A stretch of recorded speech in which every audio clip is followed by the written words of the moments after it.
विजय असो. मातरम मातरम.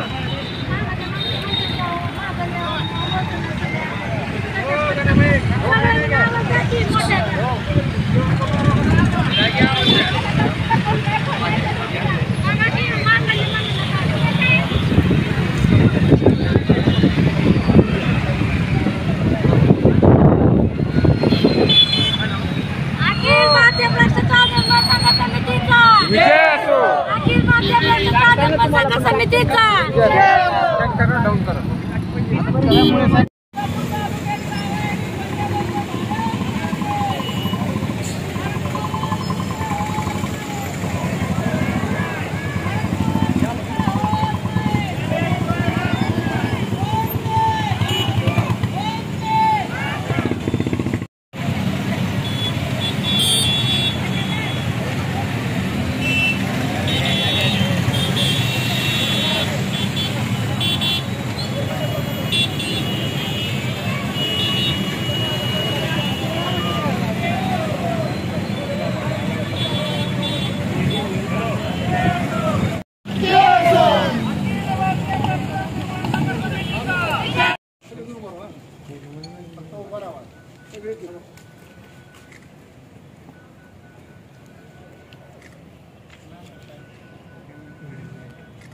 आता विषय असा आला आहे की तुळजापूर तालुक्यातल्या अनधिकृत वीटभट्ट्या बंद करा ही आमची प्रमुख मागणी होती. आणि जे अधिकारी ह्या वीटभट्टीला टाळाटाळ करतात किंवा तहसीलदार असो किंवा प्रदूषण महामंडळ असो त्यांच्यावर गुन्हा दाखल करा ह्या आमच्या दोन प्रमुख मागण्या होत्या.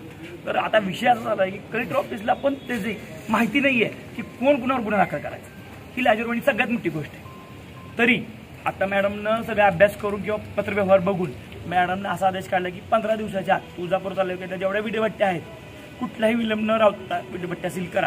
हे तहसीलदार डिप्टी कलेक्टरनं असा आदेश काढला आहे की तहसीलदारला की सगळ्या वीटभट्ट्या त्यांनी सील करा. किती दिवसासाठी सील करणार? 15 दिवसाच्या आत सील करा. जवळ तो निर्णय येत नाही की कुणी वीटभट्ट्या आदेश म्हणजे जो जी माहिती आहे GR आहे की तहसीलदारनं करायची का प्रदूषण महामंडळाने करायचं जवळ येत नाही त्यावर सगळ्या वीटभट्ट्या बंद राहणार आहेत असं त्यांनी आम्हाला लिखित स्वरूपाचं पत्र दिलेलं आहे. आणि गुन्हा कुणाला दाखल करायचा आहे ही दुसरी मागणी आमची की ज्यावेळेस कळल की GR तहसीलदार साहेबाकडे असेल किंवा प्रदूषण महामंडळाकडे त्यावेळेस त्यांच्यावर तो गुन्हा दाखल केला असं त्यांनी आम्ही लिखित स्वरूपात आम्हाला पत्र दिलेलं आहे. त्यामुळे आम्ही आज आमचं रस्ता माघार घेतलाय. या संदर्भात आदेश त्यांनी कुणाला देण्यात आलेले आहेत? तहसीलदार साहेबाला आदेश दिलेला आहे आणि प्रदूषण महामंडळाला माहिती सुद्धा त्यांनी एक लेटर काढलेलं आहे. म्हणजे एकंदरीत उद्यापासून